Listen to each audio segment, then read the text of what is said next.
It's time to talk about the dreaded mind map. You may have done these before. Mind mapping is a very universal way to get information and put it down on paper. My dad actually taught it to me when I was younger, and he called it going from the general to the specific. In the last segment, we did the who, what, where, when, why questions and got a lot of information on what we need to get done for this particular Dreamweaver site. So I want you, if you haven't done that segment, to go back and do it, because it relates to what we're talking about now. Got this information. Some of it might be on paper. Some of it might be still floating around in your pumpkin little head. So what are we going to do? We're going to start this mind mapping. If you've never done one before, they're just basically visual diagrams, and they represent information. They generate visual looks at what I would call a complex creative process. Website design is complex, but they're going to help you get from the concept to the conclusion. Get it on paper so we can get started. There are a lot of things that you can do to create a mind map. There's books written on it. Start in the center using 3 or more colors. Use symbols, images, codes, etc. Use upper and lower case for keywords separate. Stop, okay? You're making it too complicated. I don't know why you need a book on something that has all of these things in it.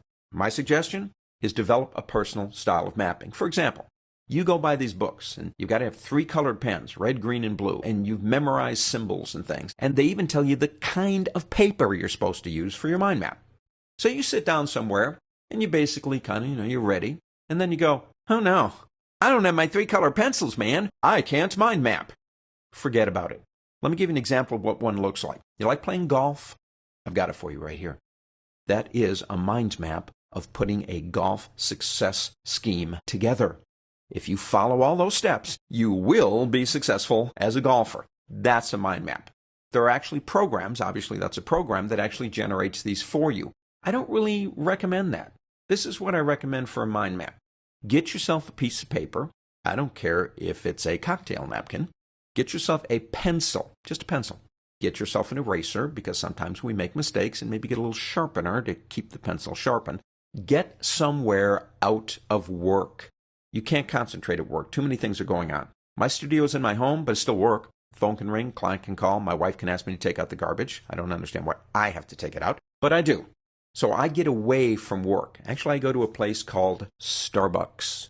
And there's a little one not that far away, and I go outside if the weather's nice, and that's where I'm going to do a mind map. So let me give you an example. I did a mind map for a daycare center. Now, daycare centers are where you take your little kiddies, and we stick them in there so we can go to work and make a lot of money. So what the idea was is they wanted a website to help extol the virtues of their particular daycare center. So I went to Starbucks. I got myself a double espresso coffee. I got a piece of chocolate cake, and I was caffeined up and ready to go. Took a pencil, draw a circle right in the middle of the page, and put in daycare website. Obviously, this is not the original document. This is one I'm doing in PowerPoint. Stop and think about a daycare center. Do you have children? Think about that. You know what the first thing I thought when I thought about a daycare center? Security. Take care of my kids. Now, they had a web-based system that was really cool, where you could type in a code on a website and actually see your children. And that was cool. I thought that's neat. That's kind of security. You know they're doing okay. Their security guards were well-trained, and these guys looked like Marines in battle in a sense. I'm thinking nobody's getting by these guys. Nobody's going to steal these kids. These guys are going to take care of them. They had a key card system that was really unique, where you swipe a card just like in a hotel to get in your room, but you also had to type in a code as the parent. So even if the other parent, the divorced parent or whatever, or maybe somebody tries to get your kid and they steal your card, they still can't get in the building because you need the code.